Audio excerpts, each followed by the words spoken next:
Hi, so the next step is installation of forms and reports. So first we will install the Weblogic server. On top of that, reports and forms will install.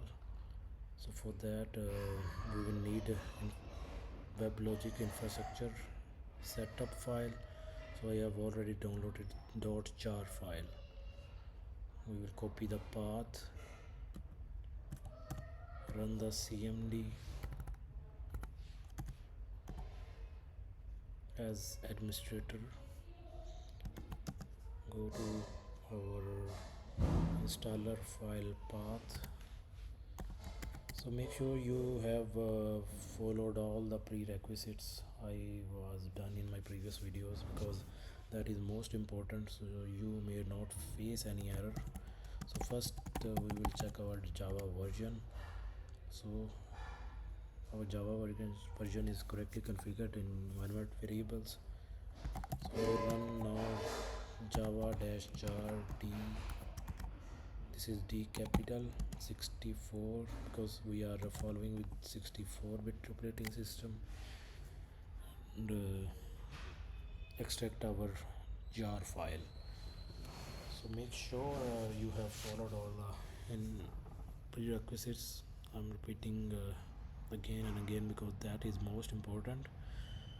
So now it will check the installer file with our operating system requirement.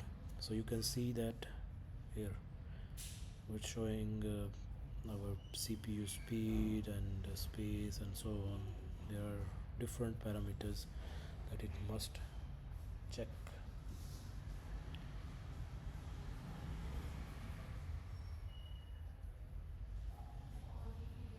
So our installer is begun.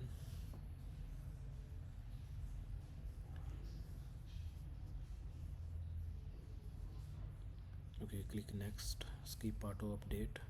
So this is the important step because we are installing it in a location where our WebLogic home will exist, and on top of that our forms will install.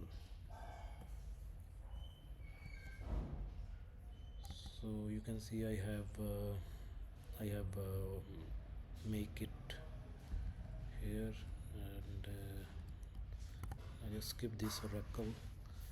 So this is my location, this is middleware and Oracle home. So Oracle home will be in our this folder. Click next. So we will install infrastructure only. Next. So here it's again checking prerequisites. So everything is passed, good to go, install. So this step will take a few minutes, and it is recommended to restart after that. So let's